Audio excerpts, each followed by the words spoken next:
بسم اللہ الرحمن الرحیم۔ صرف 5 منٹ کا مدرسہ قرآن و حدیث کی روشنی میں 222واں دن 12 شعبان المعظم۔ نمبر 1 اسلامی تاریخ۔ حضرت صہیب رومی رضی اللہ عنہ، آپ کا نام صہیب بن سنان تھا۔ آپ اصلاً عرب ہیں، لیکن بچپن میں رومی فوج نے ان کے گاؤں پر حملہ کر کے لوٹ لیا تھا اور بچوں کو اٹھا لے گئے۔ ان میں ایک یہ بھی تھے، ان فوجیوں نے سارے بچوں کو غلام بنا کر بیچ دیا۔ جب وہ بڑے ہوئے تو وہاں سے بھاگ نکلے اور مکہ چلے آئے۔ چونکہ آپ روم سے آ کر مکہ میں بسے، اس لیے لوگ صہیب رومی کہنے لگے۔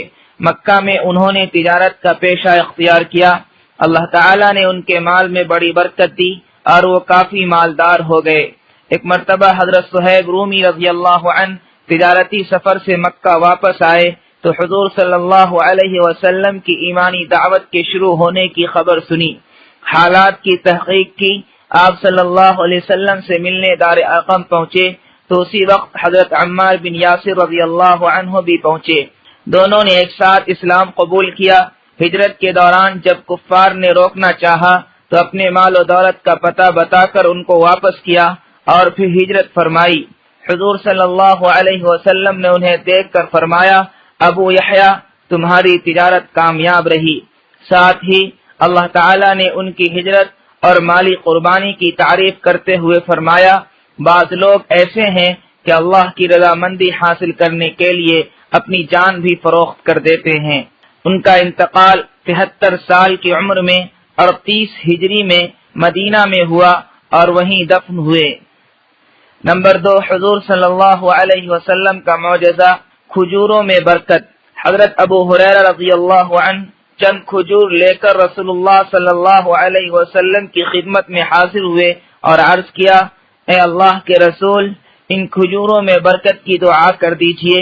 رسول اللہ صلی اللہ علیہ وسلم نے اسے لیا اور برکت کی دعا فرمائی اور فرمایا، اس کو اپنی تھیلی میں ڈال دو، جب کھانا چاہو تو ہاتھ ڈال کر لے لینا، لیکن تھیلی کو کبھی خالی مت کرنا۔ حضرت ابو ہریرہ رضی اللہ عنہ فرماتے ہیں، میں ایک مدت تک اس میں سے اللہ کے راستے میں خرچ کرتا رہا، خود بھی کھاتا اور گھر والوں اور مہمانوں کو بھی خوب کھلاتا رہا۔ وہ تھیلی میری کمر سے کبھی الگ نہیں ہوئی، لیکن جس دن حضرت عثمان رضی اللہ عنہ کا قتل ہوا، اس دن وہ تھیلی مجھ سے کھو گئی۔ نمبر 3 ایک فرض کے بارے میں، نیکیوں کا حکم دینا اور برائیوں سے روکنا۔ رسول اللہ صلی اللہ علیہ وسلم نے فرمایا، قسم ہے اس ذات کی جس کے قبضے میں میری جان ہے کہ تم پر ضروری اور لازم ہے کہ بھلائیوں کا حکم کرو اور برائیوں سے روکو، ورنہ قریب ہے اللہ تعالیٰ گنہگاروں کے ساتھ تم سب پر اپنا عذاب بھیج دے۔ اس وقت تم اللہ تعالیٰ سے دعا مانگو گے تو قبول نہ ہوگی۔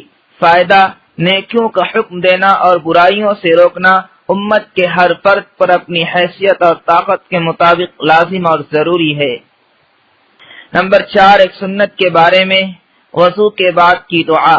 رسول اللہ صلی اللہ علیہ وسلم نے فرمایا، جس نے اچھی طرح وضو کیا پھر اس دعا کو پڑھا، اس کے لیے جنت کے 8 دروازے کھول دیے جاتے ہیں، جس دروازے سے چاہے داخل ہو جائے۔ اشہد ان لا الہ الا اللہ وحدہ لا شریک لہ واشہد ان محمدا عبدہ ورسولہ اللہم اجعلنی من التوابین واجعلنی من المتطہرین۔ نمبر 5 ایک اہم عمل کی فضیلت، والدین کی قبر کی زیارت کرنا۔ رسول اللہ صلی اللہ علیہ وسلم نے فرمایا، جو شخص ہر جمعہ کو والدین کی یا ان میں سے کسی ایک کی قبر کی زیارت کرتا ہے تو اس کی مغفرت کر دی جاتی ہے اور اسے والدین کا فرما بردار لکھ دیا جاتا ہے۔ نمبر 6 گناہ کے بارے میں، مرتد کی سزا جہنم ہے۔ قرآن میں اللہ تعالیٰ فرماتا ہے، یقیناً جو لوگ ایمان لائے، پھر کافر ہو گئے، پھر مسلمان ہوئے، پھر کافر ہو گئے، پھر اپنے کفر میں بڑھتے چلے گئے، تو ایسے لوگوں کو اللہ تعالیٰ ہرگز نہیں بخشے گا اور ان کو سیدھی راہ بھی نہیں دکھائے گا۔ نمبر 7 دنیا کے بارے میں، دنیا داروں سے دور رہنا۔ قرآن میں اللہ تعالیٰ فرماتا ہے، آپ ایسے شخص سے اپنا خیال ہٹا لیجئے جو ہماری نصیحت سے منہ موڑ لے اور دنیاوی زندگی کے علاوہ اس کا کوئی مقصد نہ ہو ان لوگوں کے علم کی پہنچ یہیں تک ہے، یعنی وہ لوگ صرف اسی دنیا کی چیزوں کے بارے میں جانتے ہیں اور اسی دنیا ہی کو مقصد بنا رکھا ہے۔ نمبر 8، آخرت کے بارے میں حوض کوثر۔ رسول اللہ صلی اللہ علیہ وسلم نے فرمایا، میرے حوض کی مسافت 1 مہینے کی ہے، جس کا پانی دودھ سے زیادہ سفید ہے اور اس کی خوشبو مشک سے زیادہ اچھی ہے، اور اس کے پیالے آسمان کے ستاروں کی طرح بہت زیادہ چمکدار ہیں، جو اسے پیے گا کبھی پیاسا نہ ہوگا۔ نمبر 9، طب نبوی سے علاج، چقندر کے فوائد۔